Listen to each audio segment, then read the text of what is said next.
Caroline Gleick has a remarkable skiing and mountaineering resume, with peaks from the Wasatch Front to the Himalayas. As a professional athlete, Caroline uses her willpower and courage to protect and preserve the outdoor spaces she loves.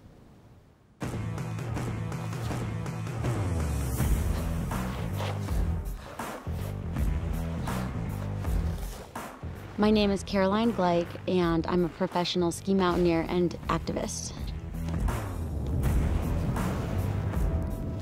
Whenever I see like the Twin Peaks or the Lone Peak, anything along the Wasatch Front, I'm like, they just call to me.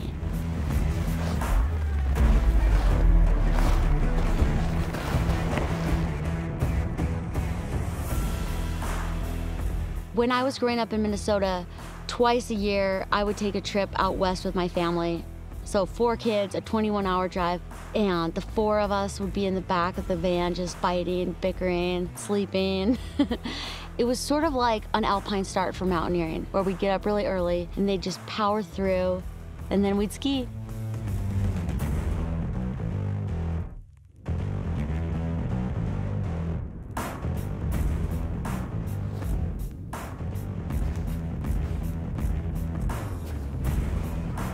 I always wanted to be an athlete. I always felt like that was my calling. When I was 18 and I graduated from high school, I decided to pursue my childhood dream of becoming a professional skier. But in my family, my mom and my dad, they didn't really think that that was a good career track.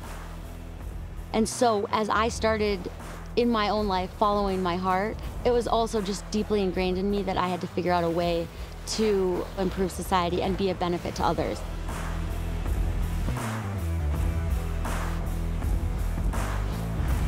Growing up with 3 brothers and being sort of the runt of the litter, I'm pretty small compared to my family even.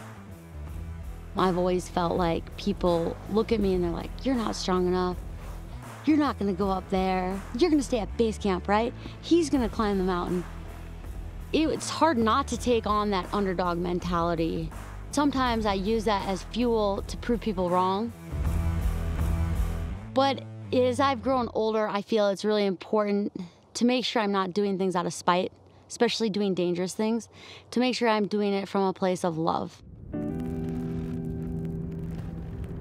In 2017, I became the first woman and the 4th person to ski all the lines in the Shooting Gallery, which is a steep skiing guidebook to the Wasatch. Over 90 lines, all these narrow couloirs and chutes. When I was around 16, I first picked up a copy, and I remember just thumbing through the book, and I saw one of the lines was Stairs Gulch, and that's where my half-brother was killed. And seeing my parents go through that grieving process, I just felt very protective of them. I knew I always had to come home. It taught me a lot about risk management. So I took a really long time learning about avalanche safety and tiptoeing around the backcountry before I felt comfortable enough to go and ski some of the bigger lines in the Shooting Gallery because I was terrified. It was a project that took me 5 years to complete, and I really had to learn a lot of different skills and dig deep to finish that one.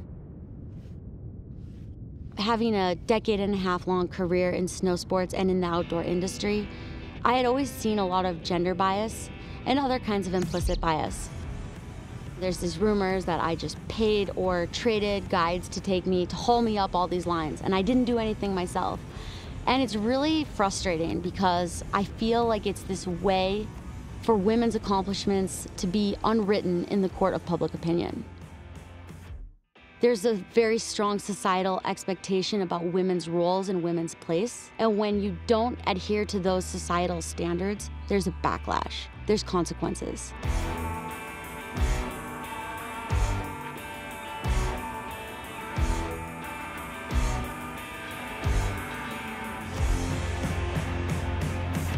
I don't want to be thought of as the spokesperson for cyberbullying or gender bias. Those are hard things to talk about, but when you don't talk about them, I think it's even worse.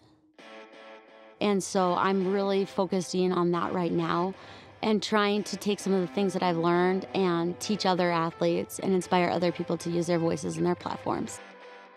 It is without a doubt probably the most iconic site on the planet, Mount Everest, and these two did it. With this, by the way, you climbed Everest without an ACL. I did. It was an accident that happened about 7 weeks before we left for our trip. I just had to really rehab my knee quickly and get the balance and proprioception And you back. made it work. I love this. Climb for Equality, that's the two of you. Tell me about that. We did our Everest Chomolungma climb, and we called it a Climb for Equality to talk about the fact that only 10% of climbers on the world's highest peaks are women. And when you look at leadership positions across the board, whether it's on Everest, or it's Hollywood directors, or Fortune 500 CEOs, you still see an absence of women at the top. It was a fun way to talk about something that's really not fun to talk about. One of the things that I've learned is that advocating for women's equality is not just a women's issue. Like, we need men, we need all people on board. So it was a way to invite people in through a social media campaign. I feel like from what I benefit, that I sort of have a duty to give back. I really believe access to the outdoors is a basic human right. We need to be doing everything we can to make sure more people have access to the outdoors. So I went to DC several times to lobby and meet with our representatives and senators, and I started to get more involved in Utah politics as well. In 2015, the Park City Council were debating about different renewable energy goals. And a small group of us got together from the snow sports and outdoor industries, and we helped influence the City Council to go 100% renewable by 2030. And now it's this whole initiative that they're calling Mountain Towns 2030. And they're trying to get a bunch of other mountain towns to join on. You think when you're young that you have to be like at the national level having these big meetings, but the most lasting change that we've accomplished is at the city council level, in a meeting room with like 30 people there. I think that that's a kind of activism that almost everybody can be involved with. There's a very big power to just everyday concerned citizen coming to the table and using government as a tool for problem solving. We're all imperfect activists, and what the world really needs is every imperfect activist to speak up.